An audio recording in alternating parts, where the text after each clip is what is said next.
Family-owned Gig Harbor Brewing has been making delicious, easy-drinking beers since 2015. Come by one of our tap rooms, the Harbor Tap Room along the waterfront in Gig Harbor, or our Tacoma Tap Room and Brewery on South Tacoma Way in Tacoma. Visit the tap rooms, mention the code word GIGLY, and we'll take $1 off your first pint. For the most up-to-date taproom info, please Google Gig Harbor Brewing or find us on Facebook and Instagram. This is Gig Harbor Brewing founder John Fosberg, and I'll see you in the tap rooms. I remember that time when we had a last fight. Words were said out of line. They were your words, not mine. Do you ever look back and think about all the things you could have said? Replay them over again inside your head. This is the Revisionary Podcast. Stories of all we would have done in the past. This is the Revisionary Podcast with your host, Juan Carlos. The Revisionary Podcast.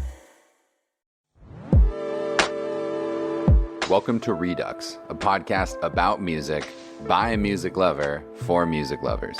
I'm Van Berryman, math teacher by trade, podcaster by hobby, former radio host and production coordinator, and avid music lover.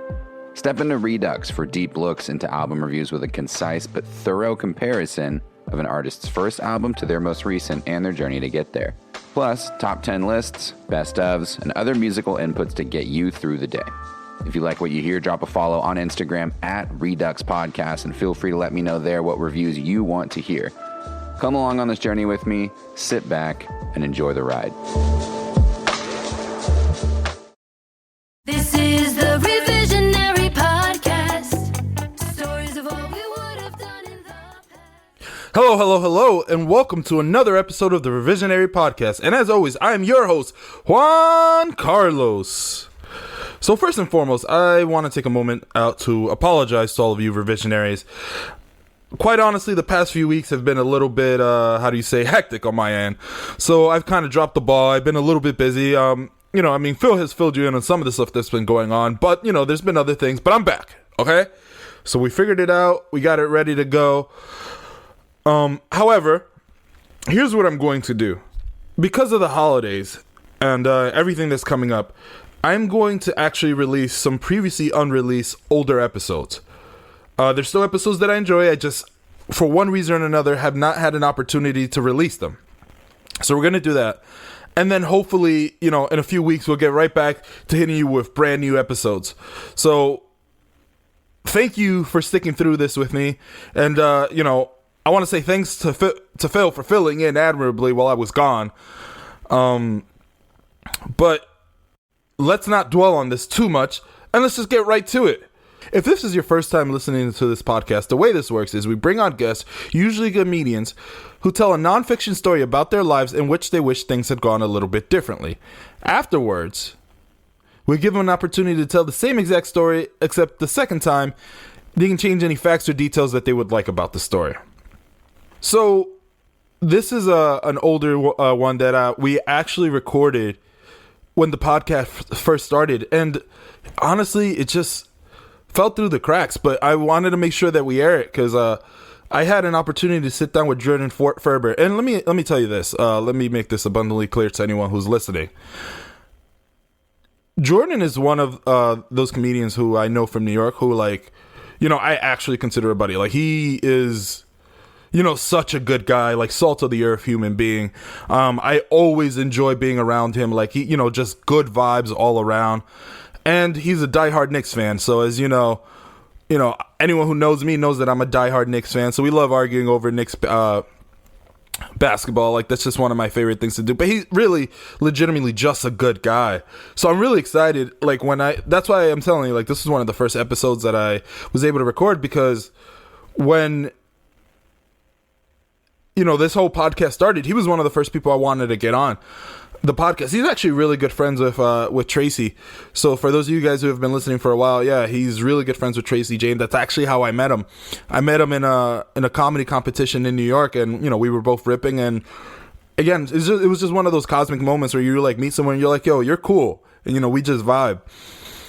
So without anything to do, let me go ahead and play this episode for you. And like I said, we'll be with you with new episodes shortly. But thank you for always sticking with me.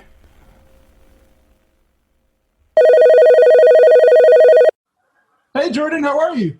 Hey, Juan Carlos, what's happening? Not much. What have you been up to? Oh, trying to stay sane in time of COVID here. Just been keeping busy around the house, staring at my four walls. What have you been doing? Yard work or something? Well, not really. I do have a balcony, and I have some flowers and stuff out there. I grew some tomatoes over the summer. I got you're one. a fancy New Yorker, huh? I got one tomato that birds didn't take. a nice small personal salad. So what I'm learning is, in the case of the apocalypse, you are not the person growing the food. That's not your job. That is correct. Okay. I can pick a good tomato. I know, at the store, if I look at the tomatoes, I can pick a good one. I'm lucky that the one that I got was a good one. So I'm just trying to understand a scenario where you're sitting there like, all right, they're coming, the zombies are coming, and you're going to use that skill how? You're going to be like, oh, this is the tomato. This is it. I mean, obviously, I have my zombie apocalypse starter kit in the other room. I have Okay. a BB gun and a hatchet and a machete. Okay. I'm just making sure you're not going to get me killed, Jordan. Listen, I'm going to be very concerned about that as well when things happen. I've always said I'm not much of a fighter. I've always been more of like a runner. See, now you're bragging on your cardiovascular health, which I don't have. Well, I'm also a smoker, so if COVID doesn't get me, the zombies will for sure. Oh, okay. that makes me feel better. Thank you for commiserating. Yes. So what else have you been up to? It's all about providing context, No, absolutely. Have you been working on anything creatively? Well, always working on things creatively. I have two podcasts that I've been running, and that's been helpful actually to have during all this. Having creative projects to work on that I can work on in my kitchen that are not the disasters that I have worked on the stove have been. But, Right. Yeah, I have two podcasts that I run. I've been running one for about 5 years. It's called Where's the Grief? I interview comedians mostly who have experienced tragic loss. Although I like to say it's not all comedians. I do interview other sad people too. Right. And my other podcast I've been running for a little over a year that I run with Jonathan Randall. It's called American Jew. What's that about? And we talk about Judaism from a secular, non-religious standpoint. Neither of us is very religious. But we try to connect to Judaism on a from a cultural standpoint, and that's been interesting. It's we're living in weird times, and anti-Semitism is kind of at an all-time high from certainly for my within my lifetime, and it's troubling to see what's been what's happening around the world, and so it's a great way to connect to more topical stuff. I joke that my one podcast is talking to people that have experienced tragic loss, and one is talking to other Jews. So they're both kind of grief based. Right. So let me ask you this: you said that it was secular, but are you particularly religious? Not at all. I was raised very Reformed Jewish. I was bar mitzvahed, but that's basically where it ended for me on a religious standpoint. I don't go to temple. I consider myself somewhat agnostic. I don't. I won't. I don't think anybody can definitively say that that God does not exist, but I also don't think anybody can definitively say that He does. So I think a lot of things take on different meanings when you want to believe it. I think that there are lots of ways to be spiritual without being religious, and I think the aspects of the Jewish religion that I really appreciate are the parts that are about the family getting together and the community aspect of it, and the ways that we support each other and hold each other up. That those are the things that I think are the parts of the Judaism that I really connect to. And the food. I'm also big, we also talk a lot about the food. Yeah, we talk about, matzo ball soup and a nice brisket and, All right. So here's the thing, Jordan. I will task you with introducing me to really good Jewish food. And not to say anything about Jewish food, because I, really more, this comes from the few times I've tried Jewish food. it's been from places like hospitals and like universities. I haven't had tasted a home cooked meal. So my experiences have been, colored badly up to this point. I'm sorry for you. You have to, you live in New York City. You should have a larger, you should have tested more Jewish food by this point.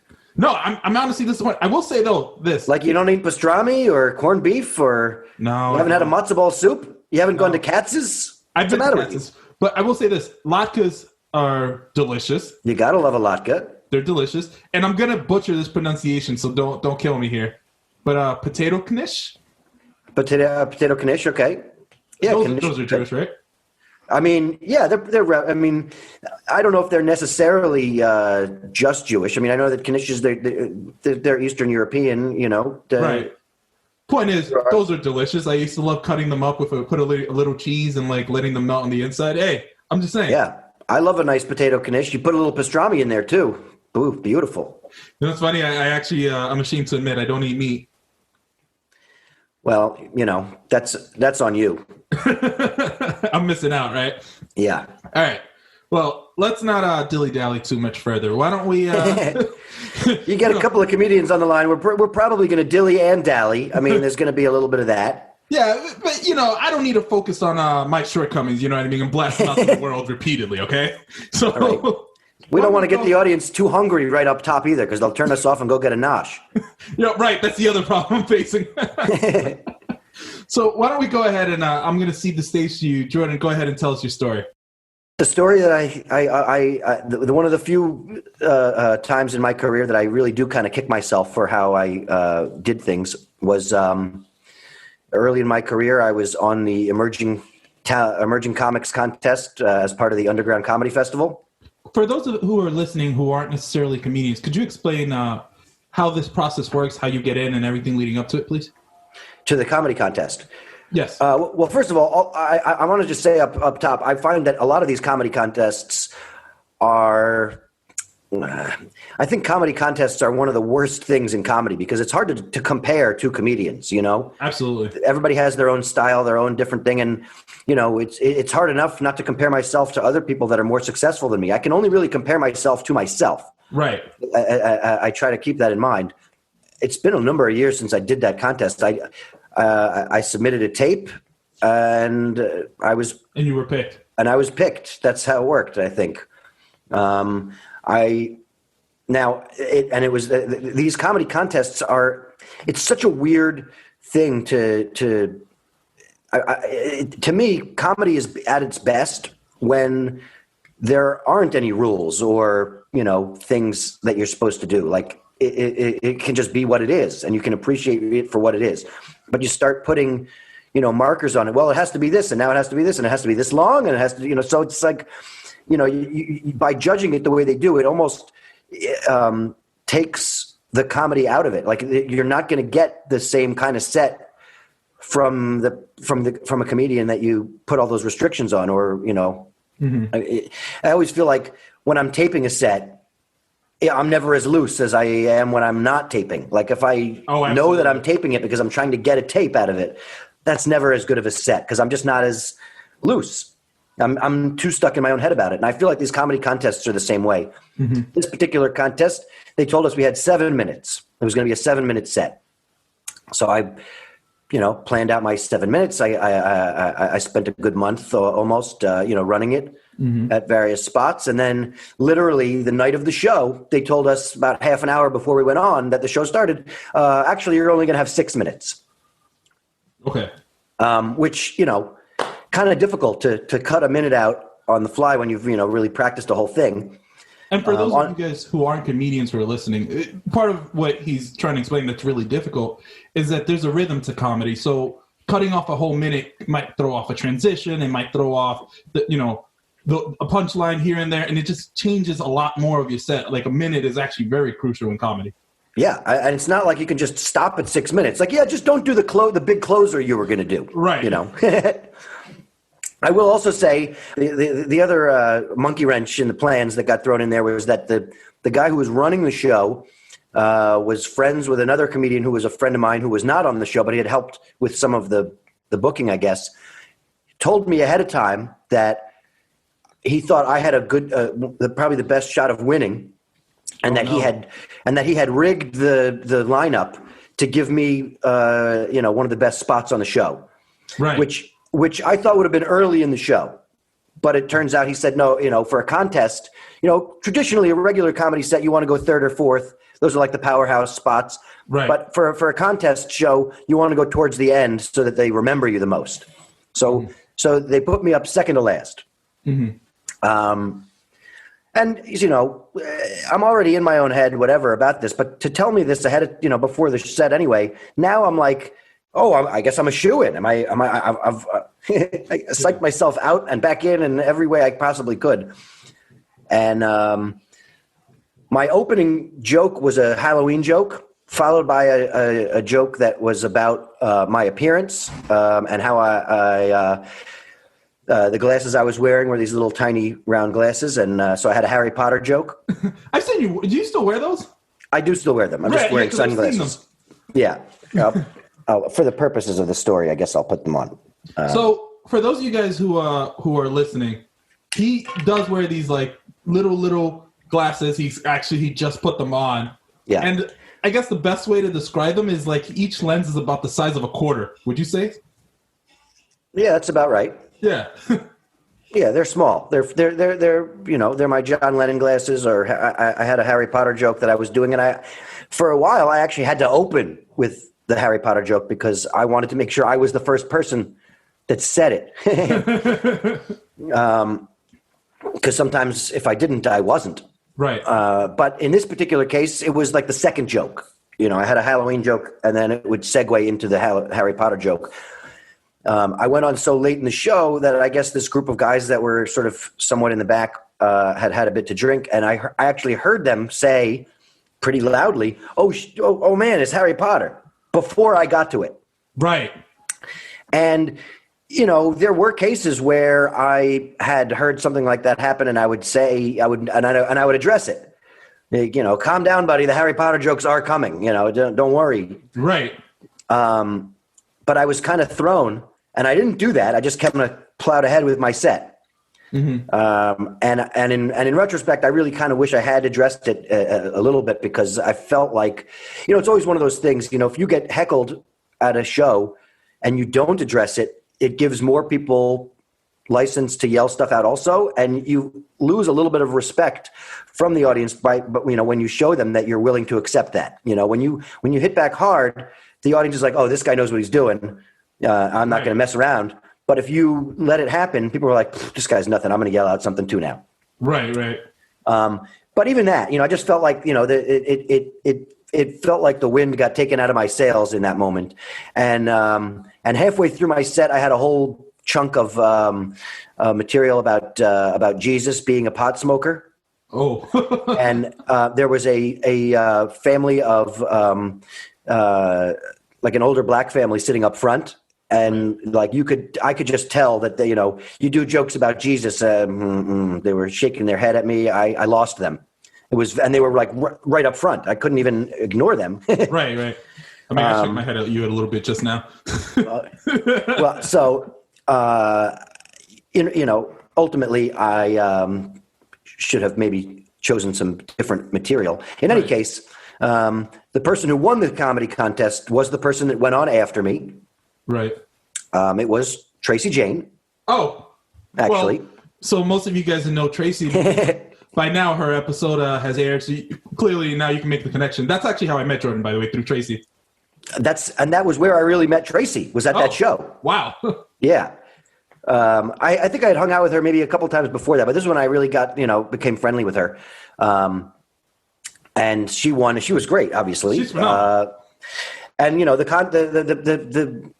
the judges for the show there was a guy from a booker who booked a lot of rooms around the Northeast, and a woman from Comedy Central. Mm-hmm. And some of the other people that were on the show, ended up getting national commercials. I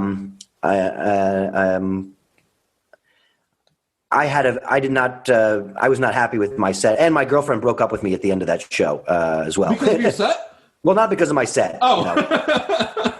She basically, well, she actually, we still ended up seeing each other for another couple of months, but she tried to break up with me like right after that show. And I was like, this is not the day to do that. And she was like, yeah, my therapist told me it would be a bad idea. I'm like, well. Okay, we're going to come back to this because there's so much to unpack. A lot to unpack there. What happened next in the story? Well, I lost the contest. That's what happened, as I lost. And I didn't get any national commercials out of it either. I did get I did get a couple of bookings. Tom booked me in a few things, and I ended up working a fair amount at that club after that. But it was one of those things. I don't think I ever really did a comedy contest after that, because I realized that you're not going to get me when you put those kinds of restrictions on there. I feel like, it's like when you go to an audition. I auditioned for the first season of Last Comic Standing. Right. And, it's like 6 people in a theater that you're doing a minute of jokes to. Mm-hmm. That is not what I do. Right. The person that walks into the audition is not the same person that walks into the thing. Mm-hmm. I think it's the same thing with acting. When you audition for an acting role, you have all these nerves. Yeah, you want to get it right. And then, but then when you get the role, you're a little bit more relaxed. You have a different sensibility. Mm-hmm. The person that shows up on set is not necessarily the same person that walks into the audition room. And I feel like these comedy contests are set up for failure in a certain sense, because you can repeat and rehearse and get your set down exactly. And then the audience that's there may not be your audience, and it's hard to switch gears when you've been preparing for a month to do this particular 7 minutes and then being told, actually, it's only going to be 6. And it's. Well, let me. So that's why I feel like I in retrospect, I wish I had learned the lesson of revision and adapting to what's happening on the fly way earlier than I did ultimately. Okay, so hold on. Let me ask you this. Let's back up here for a second. One of the things that you mentioned is how you wish that you hadn't just pummeled through your set when you got the reaction from the people who did not like the Jesus joke, right? Well, I wish I had addressed the fact that the guys in the back had yelled out the Harry Potter thing before I got to the joke. Right. Because, those are always little moments that you don't even, people that don't do comedy, I don't think understand, but it's an element of exerting your power. I have the microphone, I have the stage, I have the floor. Right. And if you are yelling something out that even though it was, it can be taken as, somewhat complimentary, even though I hadn't, it threw me off, and it put me on the defensive almost in my mind, when I should have been more of the aggressor. This is my time to shine. So you have to shut down those things just to exert dominance, as but not just dominance, like comfortability. Mm-hmm. And professionability. You want to make the audience feel comfortable that you are in charge, that you know what you're doing, that you know where you're taking them as you talk about the stuff. Because sometimes you talk about difficult things, you have to let the audience know right away that you're in control of what you're doing, and that you're not going to leave them in the middle of the woods somewhere with these, you're not going to take these premises right. and make them think about horrible things and then not, give a punch at the end that pulls them out. No. And I think that you have to make that clear in the first 5 seconds. That's the whole thing about comedy. You have to let that audience. They say never let them see you sweat. You have to make that audience feel comfortable with who you are, how you carry yourself before you even say anything. And I think that not responding to things that people yell out in that type of a scenario shows weakness. Right. That's how I felt about it after the fact, anyway. No, absolutely. Look, I understand. I get what you're saying. You kind of do have to come up and be the alpha person when you get up on stage. You do have to take control in the room. It almost reminds me of the substitute teacher who would come into the class.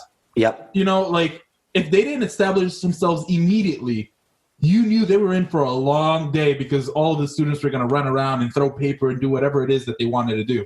And it's exactly like that at a comedy show. You know, people are drinking, people are out with their friends, you know, they don't know me. They've never seen, you know, so like that is the case. You let somebody yell something out and you don't address it. Somebody else that thinks about something funny they want to yell out is going to feel empowered to do so because I let it happen already. It's funny to hear you say that because I had a similar experience once. I remember I was performing at the Grizzly Pear, and someone was celebrating their birthday in the front seat. So like so for those of you guys who've never been to the Grizzly Pear, the stage is in the center, but there's this like side booth that's almost kind of on stage next to you. It's like maybe 6 feet away.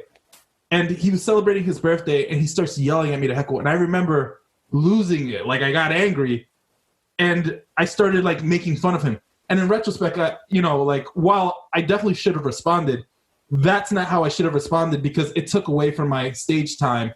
And instead of, like, running through my jokes and practicing and, and making everyone else laugh, I spent 6 minutes making fun of this guy, and it was a waste of the time. So there's a give and take there.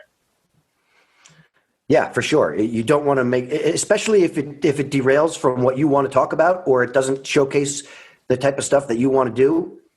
You're basically, even though you spent 6 minutes making fun of him, you spent 6 minutes empowering him to do that again. Absolutely. So let me ask you this, Jordan. If you could change any details about your story, right now, I want you to retell me the story. But tell it with your new facts or your new details changed. Let's go through that. All right. Well, I probably would have told my friend who told me at the top of the show, if he, when he came to tell me, by the way, I was talking with George about the lineup, I would have been like, don't say a word to me. I don't need to know any of that. I'm already crazed. Leave me. We can have this discussion after the fact. We can debrief each other on how we thought it went later. Right. That would have been number one. I don't think there's anything I could have done about my set. Because I mean, that's the whole thing. In the time that I've been doing comedy since then, I've written stuff that I know is a lot stronger than the jokes that I had at that set. So, to a certain degree, maybe it's better that I didn't win because I wasn't ready, because I didn't have the material that I have now. Well, but I don't know how much. But certainly I would have addressed the guys that yelled at me, Well, hold on. So because this is the Revisionary podcast, we have the liberty of changing anything. So let's say you do come in with a stronger set and you crush it, right? Okay. You've won the competition. Sorry, Tracy, please don't be mad at me. You've won the competition. What happens to you then? I would have had a longer conversation with the woman from Comedy Central, and I certainly feel like I would have had more interest from the manager that came to the show, that the booker. So, okay, so you speak to her about Comedy Central. What happens then? What show are you on now? That's a good question. Drunk History? Oh, okay, so you're on Drunk History. That's good. Yeah. Okay, so I'm on their spin-off show, Stoned History. Is that more your vibe? I'm a drinker and a smoker, but if I had to choose one, I definitely have more jokes about weed than I do about alcohol. So that's fair. No, look, that's fair. So, okay, let me ask you this. So if you had gotten up there and say you did crush, does your girlfriend still try to break up with you? Oh yeah, probably. So, now that we're here, because this is what I wanted to ask you earlier. I mean, she had made the decision with her therapist earlier that day, apparently, and her therapist told her it was a bad idea, and then she did it anyway after I lost this show. So it was like, it's not like she had any, not like she was going to rethink it after I won. Like, well, maybe I should stick around because he's a winner now. I mean, who knows, man? Maybe you're crushing it. She sees the lady from Comedy Central speaking to you, and she goes, you know what? I gotta have a good thing going here. I don't know. It's possible. It's possible. But let me ask you this. So this is what I wanted to unpack earlier. So she tried to break up with you and you just said no? Well, I had I was not having a good night. I was you like, just said no, though. I was like, I'm not doing this right now. you're like, you can't break up with me. This is what I'm trying. Yeah, That's pretty fair. much. I was like, no, we're not doing that. I'm like, I mean, it was literally insult to injury. It's like I just lost this competition that I've just spent a month, pining for. Right. I was pretty upset about it at the time, and I'm sure it affected the way that I, presented myself to both the Comedy Central woman and the booker. That I could have lost and still gotten work out of it. Mm-hmm. Well, but it was like I found it to be, pretty amazing coincidental timing that she was going to. Also, if I had a car, I would have gotten it towed. No, right. That makes sense. Yeah, you just add a couple of extra elements, and it would take a tragedy to a comedy.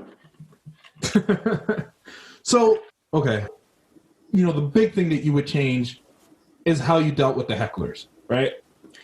So, say, let's go into this in a few I just wish I'd been more present within my set. I feel like I got a piece of advice very early on in my career from the comedian Rick Overton. I don't know if you've ever heard of Rick Overton. No, I'm not familiar. Pretty well-known guy. He's an actor as well. He's been in a lot of movies and stuff, but he's very funny. And I met him very early in my career, and he told me that for him, the key was improv. He's like, you have your premise and you have your punchline and 1,000 different ways that you can get there. He's like, you got to keep it fresh for yourself. Mm-hmm. Keep the material fresh for yourself, so you are always excited to tell that joke. Because if you're just doing the material by rote, you become like a trained monkey who's not even happy there's going to be a treat at the end anymore. He's just happy there's not going to be a beating. That's very true, actually. I've got it. And I connected to that so much. Yeah. And I think had I understood that, at that set, understanding that I should have been able, I could have been able to go back to the same 6 minutes. I could have gone back to my material after addressing it. But the simple fact that I didn't put me in my head and out of that moment. Right. And that's my main concern. Regardless of what I said or did, I wish I had been more in the moment and more willing to adjust from the 7 minutes that I had been practicing for a month to really address stuff happening in the room. That's my only real regret. I would have been happy to have the same outcome, but knowing that I was, fully immersed in that moment when I, in retrospect, was not. So I think that's actually a lesson for life. Sometimes we have to be present and in the moment and try to focus our energy on what we're working on. Otherwise, it's easy not to put our best foot forward, right? For sure. So first and foremost, Jordon, I want to thank you again for coming on the Revisionary podcast. We actually have a tradition on this podcast of highlighting organizations or, either charity organizations or organizations, just giving them a spotlight and encouraging our listeners and our revisionaries to go out and support these organizations. I know you run a support group for those that are grieving. Could you tell us a little bit about that? Yeah. I'm part of an organization called the Compassionate Friends, TCF for short. It's an international organization, but they're all over the country. There are 700 chapters nationwide. It's a self-help support group for people that have lost a grandchild, a child, or a sibling. And it's mostly volunteer based. I run the Manhattan chapter. There are no professionals there. It's just people who have lost people that are there to talk about stuff. And for me, it's been really impactful to have a group of people that just get it, that understand what I'm going through, that don't judge what my process is, that just want to be there for me. I find that, like I said, my brother died 18 years ago. People that haven't lost a sibling don't understand that I'm going to live with this my whole life. I'm never going to be okay with the fact that he's not here. Thank you for sharing and opening up about that and, telling about the group. I hope that someone listening, can use the resources available if you need them, and just know that you're not alone in this. It's difficult. That's our tenet, really. I say at the top of every meeting, I'm sorry for the reason that brings you here, but I'm glad that you found us. And their mantra is, we need not walk alone, because this is hard stuff, and it's nice to have people that get it. Okay. Before I let you go, we have one last tradition on this podcast. I like to ask our guests to tell us a quick happy story from their childhood, or like a happy memory or something that brings a smile from your childhood. And just quickly, could you tell us a story about that? Oh boy, I got a lot of good ones. Let's think. Oh, okay. Here's a good one, I guess. I think this is a story about my mother being an amazing person and me being kind of a dick. When I was a kid, I was obsessed with the TV show Alf. Okay. I was very big into Alf. And one day at school, there was a kid who had an Alf hat, like a baseball cap with Alf on it. Oh, and boy, did I covet it. I was like, oh, where did you get that? How'd you get that? Where did that come from? And somebody told me at the end of that day that kid had lost his hat, and it was in the lost and found basket. Oh, no. Yeah. I was like, uh-oh. So I took it. I found it, as they say. Yeah. And the next day, the kid was very upset that he couldn't find his hat. Was not in the lost and found. And people questioned me about it because, obviously, this is the big Alf fan. He'd been talking about it. People knew that I had been coveting the hat. Right. I lied, and they later found it in my bag. So I was found out. Right. And the principal made me read and write a book report on the original Pinocchio book. And my mother, upon finding out about this, was like, "How dare you make reading a punishment?" I will discipline him on our own, but you've managed to make reading a punishment. That is not how an educator should act. And thankfully, I'm still a big reader, so I didn't, Right. But that was always the case. So I have lots of stories about how my brother and I got into trouble at school. My mother would come in and be like, "What? My son? Not my son. No. My kids are perfect angels." And then we would get home and, she would know. Like I was a better liar than Russell, mostly because I didn't with frequency. Russell lied a lot. So it was easier to figure out if he was lying because it was, if he was the good guy in the story, well, it was definitely definitely a few key changes. Right. But my mother was, to the teachers and to the administration, my parents were like, "Oh, no, not my child. Obviously, you better have some evidence to back this up. Then we can talk about it." My parents were always on our side, as a united front, and we got hell at home. Wow. Thank you for sharing that. How can we follow you if anyone wants to follow you? Well, you can certainly follow. I'm on the Instagram at BeatNickNudnik. You can also follow me at Where's the Grief. I'm at Where's the Grief on Twitter and on Instagram as well. And my family runs a foundation in memory of my brother, and you can go to russellferberfoundation.org to find out all the information about that. We just had our 15th annual fundraiser for the foundation this summer. We did a month's worth of online interviews, followed by a live streaming show that we did from the Zinc Bar. I did a sort of like a talk show, interview show with other comedians, so that was fun. And all the clips are up on Russell Ferber Foundation at YouTube as well for that. So that's, yeah. Before I let you go, do you have any last words for our revisionaries? Well, I'll just reiterate, things that I just said. It is constructive to use things that didn't go the way you would have liked or things that failed as information on how to achieve more the next time. Okay. Well, thank you so much for coming. I'm going to bid you adieu and just have a good night. Yes, I bid you adieu. The Revisionary Podcast. So, like I said, I always enjoy speaking with Jordon. Like, great guy.